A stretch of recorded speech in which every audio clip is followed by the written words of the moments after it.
Para conocer la realidad hay que conversar. Atlas Entrevista.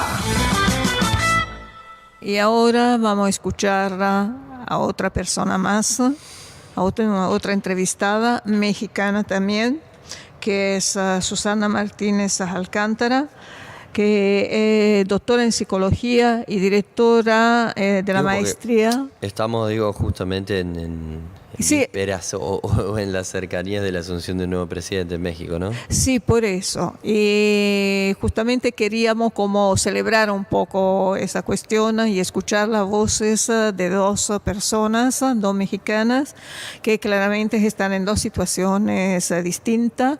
Y una habló justamente de lo desaparecido, y acá vamos a tener a otra persona más que es, vuelvo a repetir, Susana Martínez Alcántara, doctora en psicología, directora de la maestría en Ciencia en Salud y Trabajo de la Universidad Autónoma Metropolitana, la UAM Xochimilco, de Ciudad de México. También es docente universitaria en Querétaro. Es una persona que que sigue muy de cerca y se involucra en todo lo que es esta vida política y social de México. Así que vamos a escuchar a Susana Martínez Alcántara. Nos gustaría mucho saber algo sobre el clima social que se está viviendo en México a raíz de la elección de López Obrador y cómo es que la sociedad eligió a López Obrador. Muchas gracias, Adriana, por la invitación. Es un gusto para mí poder participar de este programa.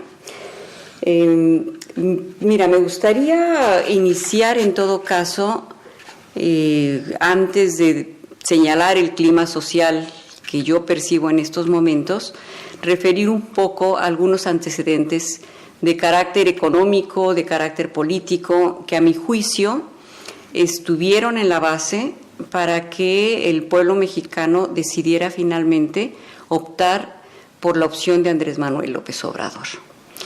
Soy una ciudadana que tiene muchos años viviendo en México y por lo tanto me ha tocado ver el desarrollo político, sobre todo político, el deterioro económico que hemos sufrido sobre todo en las últimas 3 décadas a partir de que Carlos Salinas de Gortari asume el poder en el país.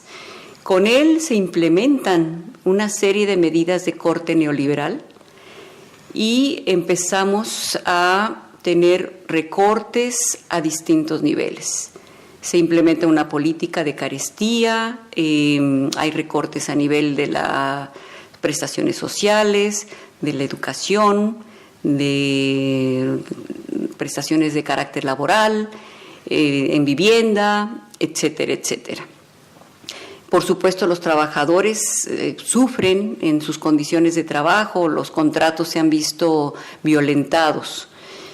Y los gobiernos que han seguido después de Salinas de Gortari, estuvo Zedillo, después se cedió el poder a Vicente Fox, a Calderón y finalmente Enrique Peña Nieto.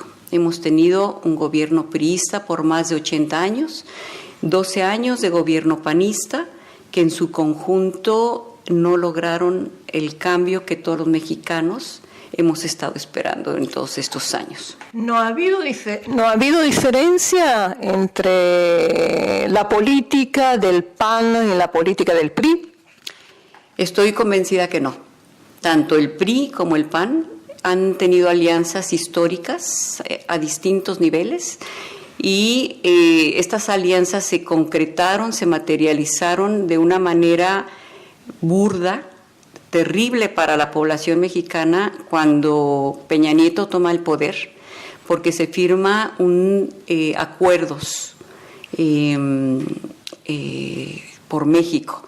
Estos acuerdos los firma el Partido Revolucionario Institucional, Partido Acción Nacional y el Partido de la Revolución Democrática. Con estos acuerdos se logran reformas como de 13 diferentes tipos. Te puedo señalar la contrarreforma laboral, una reforma educativa que los académicos, los maestros la consideran una reforma de carácter administrativo más que laboral. Ha habido una reforma fiscal, una reforma en telecomunicaciones, o sea, hay alrededor de 13 tipos de reformas y todas han sido en detrimento de las condiciones de vida de los trabajadores y del pueblo de México. No, pero ¿ha tenido dentro del Congreso un apoyo todas estas reformas que se han llevado adelante?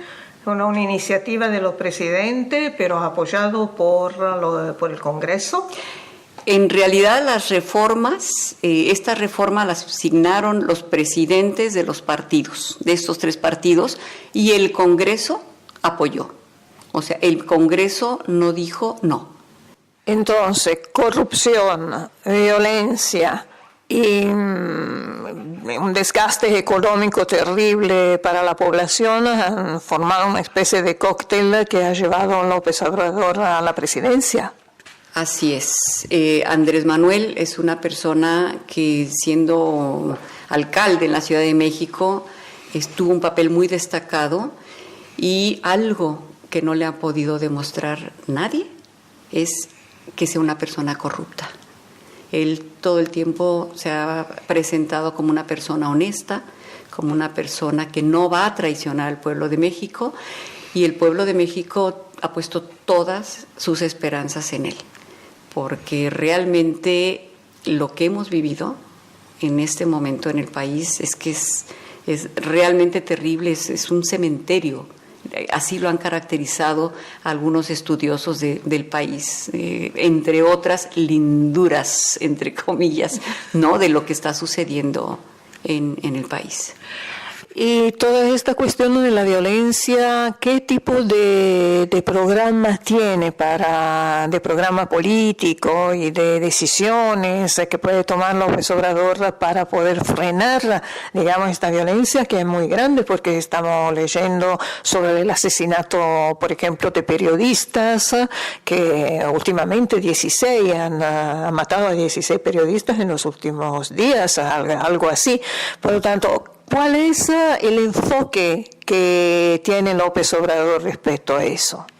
Bueno, la violencia y la inseguridad son 2 problemas muy, muy, muy complejos. Son muy complejas estas problemáticas.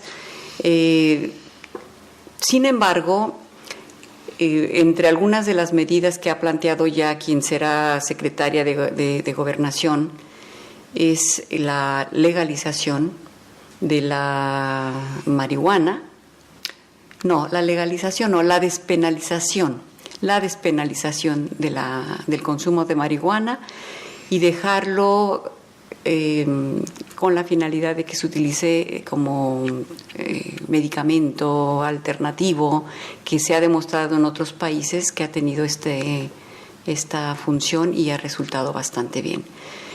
Eso sería por un lado. Por otro lado, abrir espacios de trabajo, abrir universidades. Se tienen planeadas por lo menos 100 universidades nuevas en el país, donde los chicos puedan tener la oportunidad de estudiar, de formarse, de poder tener un empleo. Si no tienen trabajo, si son ninis, se les dijo en algún momento, ni estudia ni trabaja, entonces son fácilmente presas del crimen organizado y del narcotráfico. Hemos escuchado a Susana Martínez, que es una catedrática de México, hablar un poco de las condiciones que se fueron dando en todos estos años con programas que no se han modificado de un gobierno al otro y que son de corte neoliberal y que han preparado prácticamente el terreno. Por un lado han causado desastres y por el otro lado han preparado el terreno para que López Obrador pueda llegar a la presidencia con un programa, digamos, totalmente distinto. Hacía referencia a eso. A destiempo, de alguna manera, ¿no? Sí, hacía referencia a algo con respecto a eso de abrir universidades, de dar la posibilidad a los jóvenes de acceder a estudios y de acceder también a trabajo. Y me acuerdo que en unas entrevistas que hicimos a otra persona, a Cristina Laurel, hace tiempo, ella decía que en el programa de López Obrador había una frase que de alguna forma resumía estas iniciativas: más becas, menos balas. Para conocer la realidad hay que conversar. Atlas Entrevista.